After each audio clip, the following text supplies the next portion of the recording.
35,000 নতুন চাকৰি মই যুৱক যুৱতীসকলৰ কাৰণে মুকলি কৰি দিম।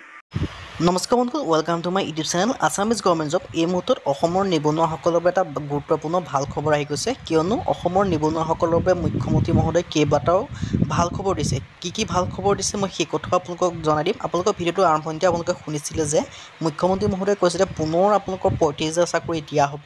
মানে কেতিয়া আপোনালোকৰ চাকৰিখিনি দিয়া হ'ব, যি আগৰ 1 লাখ চাকৰি প্ৰতিশ্ৰুতি আছিলে, মানে তাৰ ভিতৰতে আপোনালোকৰ গ্ৰেড 3 গ্ৰেড 4ৰ যিটো ADR 2.0ৰ 12,600 এক্সাম আছিলে, লগতে আছাম পুলিচৰো আছিলে।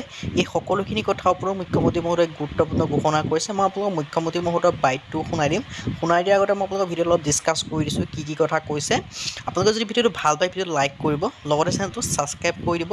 এনেকুৱা ধৰণৰ ভিডিঅ'সমূহ প্ৰতিদিনে সকলোকে আগত জবৰ আপডেটসমূহ পাই থাকিব বাবে। এতিয়া আহিছোঁ মুখ্যমন্ত্ৰী মহোদয়ে কি গুৰুত্বপূৰ্ণ ঘোষণা কৰিছে। মুখ্যমন্ত্ৰী মহোদয়ে কৈছে যে যেতিয়াই 1 লাখ চাকৰি সম্পূৰ্ণ হৈ যাব তেতিয়াই 35,000 চাকৰি আহি যাব। সেই কেতিয়া সম্পূৰ্ণ হ'ব, কেতিয়া চাকৰি হ'ব, তাৰ কাৰণে আপোনালোকে ভিডিঅ'টো শেষলৈকে চাই থাকিব লাগিব।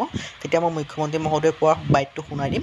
আৰু লগতে মুখ্যমন্ত্ৰী মহোদয়ে কৈছে যে ADR গ্ৰেড 3 গ্ৰেড 4ৰ এক্সাম, লগতে আছাম পুলিচৰ যিসমূহ ফিজিকেল আছে, ৰানিং আছে, সেইসমূহ কেতিয়া অনুষ্ঠিত হ'ব, জুলাই মাহত অনুষ্ঠিত হ'ব। কিন্তু জুলাই মাহত অনুষ্ঠিত হ'লে এটা কথা হয় যে বাৰিষা হয়, বাৰিষা বৰষুণ হয়, ফিল্ডবিলাক বহুত পানী হৈ থাকে। সেইকাৰণে আপোনালোকে এতিয়াৰ পৰাই দৌৰা, পানীটো দৌৰা বা আপোনালোকে বোকা ঠাইত দৌৰা প্ৰেক্টিছসমূহ কৰি থাকক, কিয়নো আপোনালোকৰ জুলাই মাহত আপোনালোকে নিশ্চয় জানে জুলাই মাহত কেতিয়াও আপুনি ভাল ফিল্ড পাব নোৱাৰে।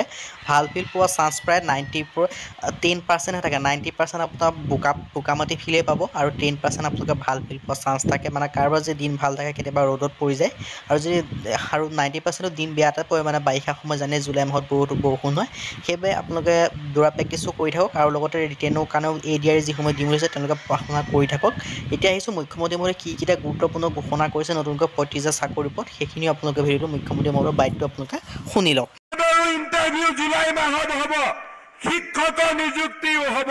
মই আকৌ ক'ব খুজিছোঁ যে যিদিনাখনে 1 লাখ চাকৰি দিয়া শেষ হ'ব, সেইদিনাখনেই আৰু 35,000 নতুন চাকৰি মই যুৱক যুৱতীসকলৰ কাৰণে মুকলি কৰি দিম।